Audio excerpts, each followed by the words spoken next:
Welcome back to Man vs. Meeple, the show where we talk about everything board game related. Today we have a special guest with us, David. We do indeed. And it is Isaac Childress from Cephalofair Games, and he brought quite possibly the largest game. It is easily the largest game I've ever seen. I'm going to pick up the box right now. It's called Gloomhaven, guys. This is a monster of a game. I think you label it as an RPG board game in a box. Would that be pretty safe? Yep. DM-less RPG in a box, I think, is a good description Getting rid of those pesky DMs. This is a enormous game. How long did it take you to develop this? So I've been working on it pretty much full-time for the last 2 years, and then maybe another year or two beyond that, like in little bits and early pieces. planning. Yeah. So tell us a little bit about the overview of the game. What is it about? What do you do in this game? So in this game, each player controls a mercenary who sort of come to this town of Gloomhaven to, make their wealth or do a variety of things. Actually, when you create a character, you gain a specific goal. Okay. So when you create your character, you gain a personal quest. Okay. Which gives you like a little backstory for your character and then gives you a specific goal that you're trying to achieve. And what would those goals be? Like, give me an example of what you're trying to do in the game.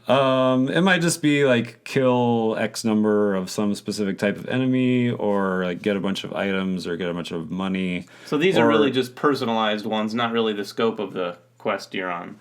Right. Yeah. That's the whole idea of the game. Right. Is very character focused. Like you have your own character, and they're focused on their own personal goal. Like I said, they're mercenaries. They're not like heroes going out and fighting evil. But they're working as a team. It's a co-op Well, game, yeah. right? I mean, they work as a team out of necessity. You can't go raid dungeons by yourself. Sure. You usually get killed. Sure. So completing those goals, is that the end game condition for those characters?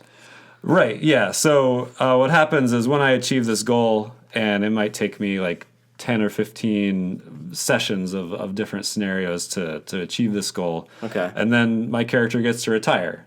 And that's sort of, in the sense like an end game. Yeah, I retire that character, he gets to go back in the box.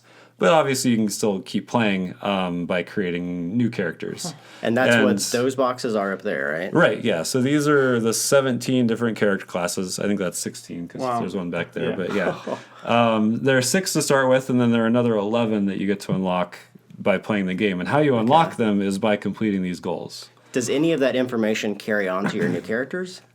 Or is it just you've retired and that character is done and then you start again from a different scenario? How does that work? There is some, I guess, world progression and also player progression in the sense that every time you complete a character or every time you retire a character, there is a little bit of information that carries over that makes your next character a little better. And also, as you play through the scenarios, you're going to increase the prosperity of the town, which is sort of like, like I said, like a world progression. So the town itself is going to level up as you gain prosperity in the town. Cool. Okay. So when you create a new character, they don't have to start all the way back at level 1. They can come in at the level of the town. So you might retire your character when they're level 5, and then you're going to create a new character, and they might be level 2 or 3. So it's kind of like this yo-yo thing where you're not actually going to get to level 9 like maybe your first or second or even third character, but eventually you might get to level 9, which is the highest level that you can achieve, and then you get all the cool abilities. And there's 95 scenarios in the game? Yes. That right? Yeah. Wow. That's immense, right? The board itself is super interesting. Now, I know this has a legacy aspect to it, which you've briefly touched on, but there are stickers on the board, and there is a huge amount of stickers that come with the game, guys, and these really are all cool. For the board, too. These are all locations. These all go on the board. So the 95 different scenarios, those are the 95 stickers that are available to place. So you're basically uncovering the scenarios. And we were talking earlier, you said it's not a distinct path. It's pretty open. Right. So as you open up scenarios at the beginning of a session, you might say, you know what, let's go over here and try this, while you might have a couple other options. Right. So the story is very nonlinear. When you complete one scenario, it might unlock multiple new scenarios. So, obviously there'll be story text incorporated into that, and so it'll give you a choice whether, to continue working on the quest line for this merchant or something, or you find some other clues about something else that's going on in the world, so you can go off and explore that instead. Okay. Cool. And so, and that happens many, many times over the course of playing. So, like, the story is constantly branching out into different directions. Okay. And you're very free to just go and explore whatever sounds the most interesting to you, or maybe whatever lines up best with your own personal goal. If you want to kill a bunch of vermlings, then you might want to go do the scenarios where you might find cool. Vermlings to Now, kill. will some of those would some of those fall into the category of side quest that really don't have anything to do with the overall story? Yeah, so the scenario book is, I think, 52 of the 95 scenarios are sort of considered part of like the main story threads. Wow, so 40. And then the other 40 or so, I don't know, yeah, so 51, and then so the other 44 are side quests that you're going to unlock, not through going through the different story paths, but just doing other things. For instance, like completing events or just getting random scenarios To level up your character like- and whatnot. Yeah, well, when you some scenarios, like there'll be treasure chests, and you open a treasure chest, and it might say you gain a random or a map to a random scenario. So like there's some cool. scenarios as well. That's super That's- cool. that's very Some of these personal quests also involve like extra scenarios as well. So you might have to do something, and then it doesn't immediately achieve the goal. It tells you, okay, now once you've done that, you get to unlock this scenario, and now you want to complete that sort of little mini quest line in order to actually achieve the goal. So How it gives does- a little bit more story to it. So in a typical RPG, one of the best things of doing is going back to town and buying stuff. Yeah. How does that work in between scenarios with Gloomhaven? Right. So let's say that you've got your group together and you sit down and you're going to play Gloomhaven for the night. Sure. So I guess the first thing you want to do is sort of figure out where your party left off from the last time. You might have ended it, having just completed scenario 31 or whatever. Okay. And so from there, you sort of have a choice sometimes whether you might want to complete or continue down the plot line that you're going, like maybe 31, like 32 is maybe the next scenario, and it's really close, so you can just go do that without any sort of intermediary time. Or you can go back to town and sort of spend some time doing stuff in town. So let's say you do that. So you go back to town, and then you can do a number of things in town. For instance, leveling up your characters is something you can only do in town. So like if somebody had gotten enough experience to level up, they might want to go back to town so they can actually do that. I'll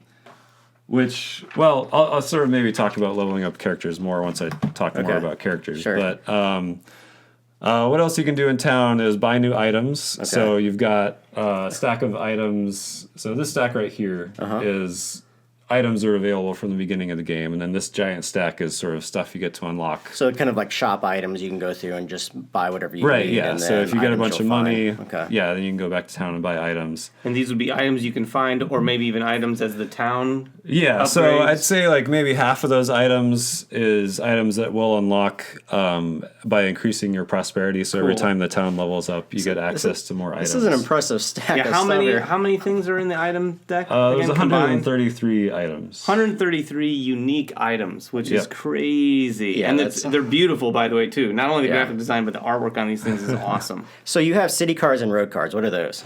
Right, so yeah, as I was talking about before, you have events. So Okay. every time you go back to town, you can perform a city event. Okay. Which are these cards here. And there are two stacks. So you start with city events 1 through 30 in the deck of available things. And then Okay. whenever, like lots of different things you do throughout the game, completing scenarios, retiring characters, lots of different things will add different events to the deck. Okay. So it sort of gives this feeling of like a constantly changing living world. Progression Yeah. in the Like world, right? as you do things, the world itself is going to react. Oh, cool. And you're So going to you see might, that through an the event might events. happen that relates to something you've done, so it adds Right. that sort of cohesive. That's Yeah. awesome. What are these stickers across the top? These are the global achievements. Okay. So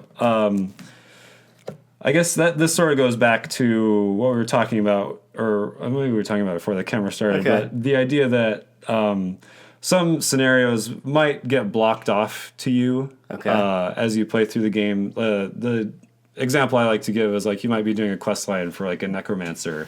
If some other quest requires you to kill that necromancer and you go and do that, then the quest line for that necromancer is going to Breaks. get blocked off because now cool. that necromancer's dead. Okay. Repercussions. So yeah, there are repercussions, and that's sort of so the whole system of like what you can do and what you can't do is governed by achievements. Oh, cool. Okay.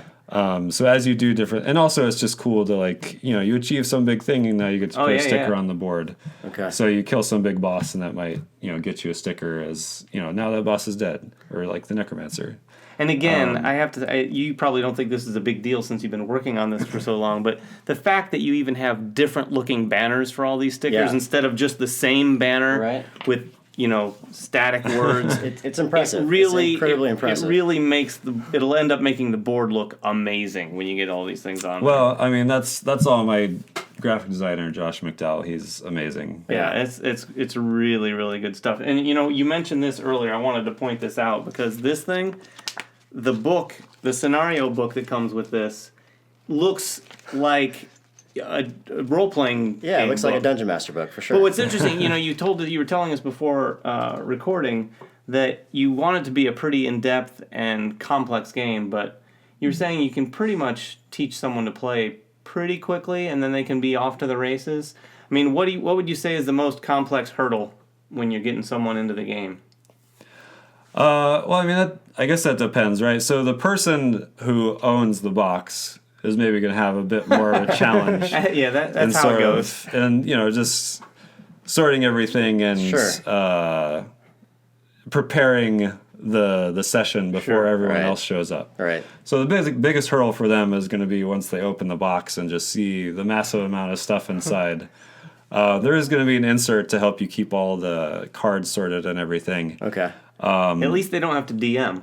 Yeah. Right, yeah. They don't have to come which- up with a story themselves, which is... Which is what we really need to talk about too for people. How does the game actually play? Like, how is it driven? How is a turn driven for a character? And how does the automated Dungeon Master play? Like combat and all of that. We can get into combat.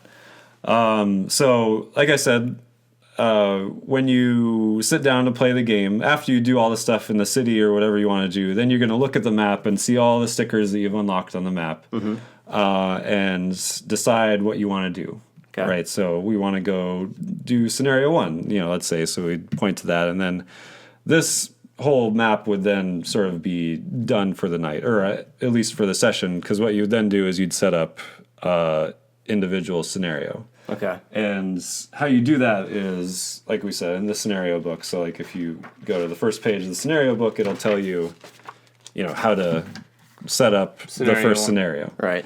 So you take the various map tiles that we have over here. There are 30 of those. Then you set it up with whatever monsters you're going to be facing, and then go to town. Okay. How combat actually works is that each character has a deck of ability cards. So they're unique for each of the different classes. Right, yeah. So, if we want to talk about characters briefly, like this is all the stuff that comes in each character's box. Okay. So you've got your player mat, which is going to help you keep track of your hit points and your experience and just where to put your cards as you play them. Sure. And then your character sheet where you can sort of long-term track your experience and money and various perks and other notes you have. Like if you need to kill 20 vermlings, you might want to check that off down in the notes section. Cool. You've got lots of attack modifier cards, which I'll talk about later. Okay. It should be noted this is not a dice chucking game. You're not rolling dice. So there is a little luck, you said, but it's not not exactly. Yeah, a it's dice based chucking. in these attack modifier cards. Okay. Which I'll talk about in a second. But basically, you're going to have a hand of 10 cards. So when you first open the box, all the cards you want to use are going to be like level 1 here in the top corner.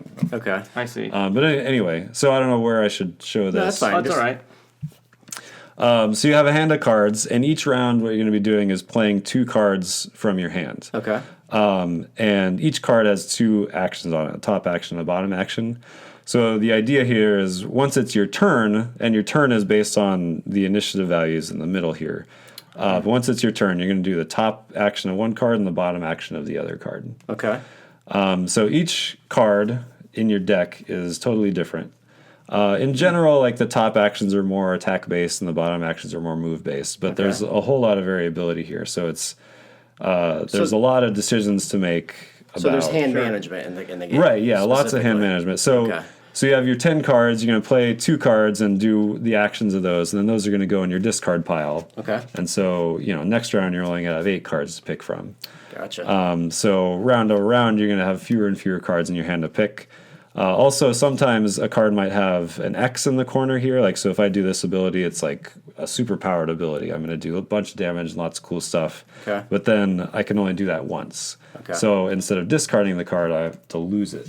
Okay. Okay. And losing a card is bad because you can't get it back for the rest of the scenario. Okay.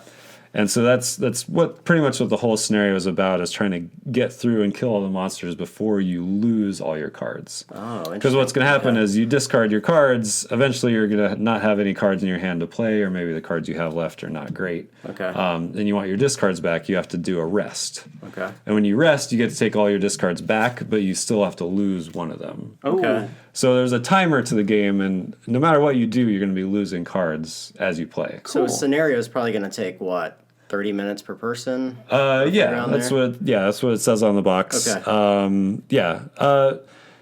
Yeah, about 30 minutes per person. And how does that once you get used to it? How does the whole system scale from 1 to 4 players? Can it be played all the way through for the entire campaign with one player? Are they playing multiple characters? Yeah, the solo game is you playing 2 characters together. Okay. So which is possible. It's a little. It requires more thought, right? Because you have to manage 2 hands of cards. Sure. But it is possible. Okay. But 2 to 4 players, the scenario scales for 2 to 4 players. Okay.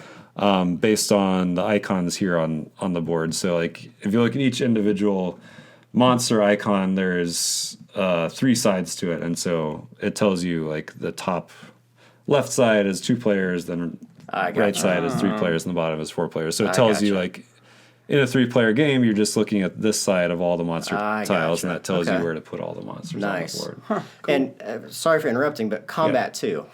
Let's talk about combat briefly. How does that work? The actual battle of the monsters. Combat, I mean, it's very simple. So, like, as I was saying, you have these cards. So, like, if I'm doing, an attack 6, I play this card. That just means I'm doing 6 damage to the monster. Okay. If it doesn't have range specified on it, then it's just you have to be adjacent to the monster. And so how that works is it's not just attack 6. It's not completely deterministic. There's some variability, and that's where the attack modifier cards come in. So every time you... so when you start the game, you're going to have like a deck of 20 cards, and they range from like +0 to -1, +1, and then there's a couple extra, more powerful cards. Oh, I see. Okay. But you have 20 cards, and then when you do your attack 6, you just flip over a card. It says -1, so now you do 5 damage instead of 6 damage. I gotcha. Okay. There are also other modifiers that like the enemy might have shield or something like that. But what's cool about this, so it kind of acts like a 20-sided die. You roll it, you have 1 in 20 chance of doing something. Sure. What's cool about this, though, is as you level up, one of the cool things about leveling up is you get to add your own unique attack modifier cards to your deck. Or maybe pull out some of the bad cards like these -1s. I gotcha. I don't like these -1s, I'm going to pull some of these out. How that works is every time you level up, you get to check one of these perk boxes on the side here. Yeah. And that tells you what you can do. So, yeah, it could be removing negative cards, or it could be adding, like, a disarm card. So you there's find another portion of the legacy in the game for sure. Yeah, a progression within the game. Well, just that's a really clever way of giving you upgrading your character. That is really, really cool. Are these the same upgrades for all the characters, or are they different for each? Oh no, individual? it's unique to each character. Wow. So yeah, so each awesome. character has their own deck of attack modifier cards that they get to add. Nice. And these so when someone's playing through, they'll see, the next level I get to add this, and there's a bit of that's going to be awesome when I get the stun ability or just on. Yeah, very cool. And also when you level up your character, you get access to better ability cards. Right, so you start the game with a bunch of level 1 ability cards. Every time you level up, there are 2 cards for each level, and you get to pick one of those that you get to add to your deck. So there is a bit of deck building there as well, because your hand size always has to stay the same. Like the brute always has 10 cards going into battle. I gotcha. So when you add your level 2 card, then you have to remove one of your old level 1 cards from your And when deck. you're getting your 10 cards, you're shuffling and just taking 10 out of that deck? No, there's no shuffling of these cards. Oh, okay. So when you start the game, you have your 10 level 1 cards. Oh, I see. So they're exactly 10 level 1 cards. Okay. There actually is some deck building available to start with. You also have 3 of these level X cards, and these are like more complicated level 1 cards. So once you get familiar with your character, you can start switching these out for your level 1 cards as well, in case you want to do some customization right from the beginning. And then you also get more cards every time you level up. Cool. So yeah, by the time you're level 5, most of your deck will be cards that you didn't start with. Mm-hmm. And they'll be really cool, and you can do cool stuff with them. Sweet. This is awesome. Yeah, this is is this the Oh, creature? right. So, yeah, the other side, we started this conversation talking about DM lists, right? So, all the monsters are fully automated, and that works, based on this combination of their base stats, which are in this envelope here. Right. One thing cool about it is that as you level up in the game, the monsters are going to get harder as well. So, if you see this, right, it has stat sides for, all different levels, and it's double-sided, so you can go up to level 7. But, when you're starting off, like, they might just be level 1, so you just put it in this envelope, and then you only have to pay attention to this. I have to, that you've heard me say it already like 3 times before we recorded. That envelope is one of the coolest features. The fact, it's so efficient to have that one card, and you just slide it in there. It fits really nicely and shows what the scaled monster is for your levels. Yeah. Really, really cool. Yeah. Really, it's amazing how much thought I'm surprised it only took 2 years of full-time effort to really think of all these things, because there's so many little details that you have in here. It really feels like you've thought of just about everything. Yeah, well... I have. You can brag. Go ahead. Well, no, yes. I play other... Sure. Other sort of dungeon crawl games, and I pinpoint all the things that I'm not super happy about with them, and I try and fix them. Yeah, speaking of things that people aren't super happy with, you've actually made it too so that you're not having to put damage counters out on the board on any of them, which that alone is pretty sweet. Yeah. That's one of the things that's I've always found annoying, is like stacking those little chips all underneath your character, and then beside trying to figure out whatever. whose damage is this and things like that. And like it goes back to this envelope. You have sort of the damage counter printed on the envelope so that you're just moving it along that. It's so cool. Yeah, if you can believe it, like I was trying to minimize the footprint of the game. Right? Yeah, this isn't the entire footprint of the game, really. We have everything in the box splayed out here, right? Just we could show you. We had these envelopes that were, the sole purpose was just to cover up the stuff we didn't need. But I think it was actually a Kickstarter backer who suggested like using it for other stuff as well. Nice.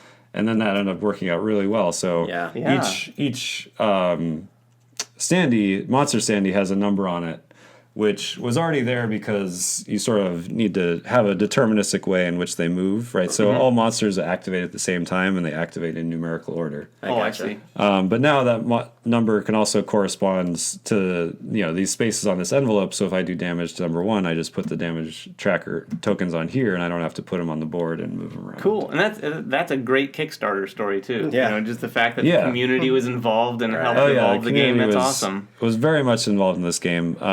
Some of our stretch goals were adding community-created scenarios as well. So some of the side scenarios in the scenario book were created by Kickstarter backers. Awesome.